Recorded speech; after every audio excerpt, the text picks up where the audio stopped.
बॉलीवुड को रोमांटिक फिल्मों का तोहफा देने वाले और हर जवां दिल को धड़कने का सलीका सिखाने वाले करण जौहर का आज 49वां बर्थडे है। इस उम्दा डायरेक्टर और प्रोड्यूसर को लोग केजो के नाम से भी पुकारते हैं। आपने अक्सर सुना होगा कि उम्र तो सिर्फ एक नंबर है, लेकिन करण जौहर इस कहावत की जीती जागती मिसाल हैं।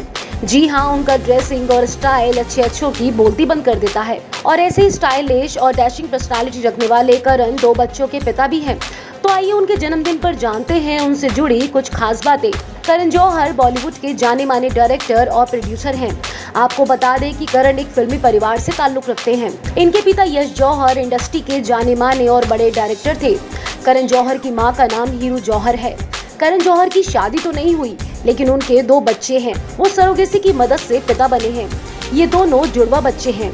करण अपने पेरेंट्स से बहुत ज्यादा प्यार करते हैं, तभी करण ने अपने बेटे का नाम यश रखा है, जो कि उनके पिता का नाम था, और उनकी बेटी का नाम अपनी मां के नाम से लिया गया है। जी हाँ, उनकी बेटी का नाम है रूही जौहर। करण आजकल लॉकडाउन की वजह से घर में ही अपने दोनों बच्चों के साथ टाइम स्पेंड कर रहे हैं और सोशल मीडिया पर भी काफी एक्टिव हो गए हैं। करण जौहर आज अपना 49वां जन्मदिन मना रहे हैं। करण जौहर का जन्म 1972 में मुंबई में ही हुआ था। ये शुरुआत से ही फिल्मों में काम करना चाहते थे। करण जौहर ने साल 1998 में रिलीज हुई फिल्म कुछ कुछ होता है से अपने डायरेक्शन करियर की शुरुआत की थी। फिल्म बॉक्स ऑफिस पर ऑल टाइम ब्लॉकबस्टर साबित हुई। इसके बाद इन्होंने कभी खुशी कभी गम, कभी अलविदा ना कहना, my name is Khan, student of the year जैसी कई बड़ी फिल्मों का भी डायरेक्शन किया है।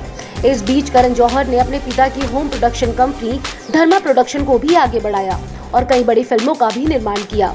क्या आप जानते हैं कि करण जौहर के बचपन में एक टाइम ऐसा भी आया था जब उन्हें अपने पिता का नाम लेने में भी शर्म महसूस होती थी? जी हाँ, ये बिल्कुल सच बात है।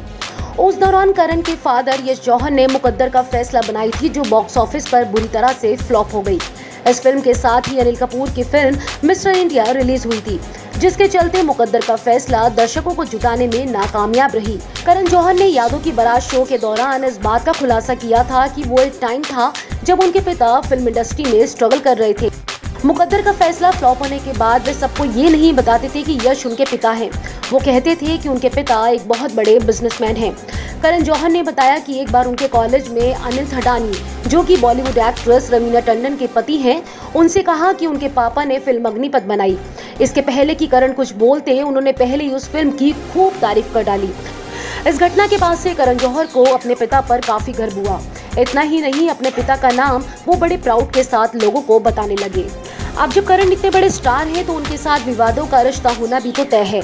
करण के नाम बड़े विवाद हैं जो कभी भूले नहीं जा सकते हैं। टीवी शो कॉफी विद करण विवादों में छाया रहा था।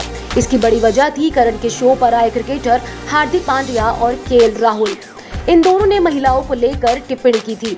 महिलाओं के खिलाफ बोले जाने पर करण हार्दिक की बात पर हंस रहे थे। इस पूरे विवाद के लिए करण को भी दोषी माना गया। करण और काजोल के फैंस को धक्का तब लगा जब इन दोनों की 25 साल पुरानी दोस्ती अचानक टूट गई। काजोल से दोस्ती टूटने की बात खुद करण ने अपनी बायोग्राफी में की थी। इन दोनों की दोस्ती टूटने की वजह अजय देवगन की फिल्म शिवाय और करण की फिल्म ऐ दिल है मुश्किल थी, जो एक ही दिन रिलीज हुई। हालांकि बाद में सब कुछ दोनों के बीच ठीक हो गया।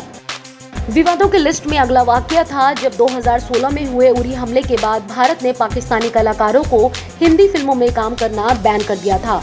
उस दौरान करण की फिल्म ऐ दिल है मुश्किल रिलीज होने वाली थी, जिसमें पाकिस्तानी एक्टर फवाद खान काम कर रहे थे। बात इतनी बढ़ गई थी कि करण पर फवाद के सीन फिल्म से हटाए जाने की मांग होने लगी, लेकिन करण ने कलाकारों का समर्थन किया था, जिसके चलते करण के खिलाफ खूब नारेबाजी हुई थी और उनका पुतला भी फूंका गया था। करण जौहर के वर्क फ्रंट की बात करें तो करण जौहर के होम प्रोडक्शन के तहत आने वाली फिल्मों में सूर्यवंशी है, जिसका डायरेक्शन रोहित शेट्टी ने किया है। फिल्म में अक्षय कुमार और कैटरीना कैफ लीड रोल में है। इसके अलावा उनकी दूसरी फिल्म ब्रह्मास्त्र भी है, जिसका डायरेक्शन अयान मुखर्जी कर रहे हैं। इस फिल्म में रणबीर कपूर, आलिया भट्ट, अमिताभ बच्चन भी हैं। इन सब के अलावा गुंजन सक्सेना, शेरशाह और फाइटर भी पाइपलाइन में है। ये सभी फिल्में साल 2020-2021 के बीच रिलीज होने वाली हैं। हमारी तरफ से करण जौहर को जन्मदिन की ढेर सारी शुभकामनाएं।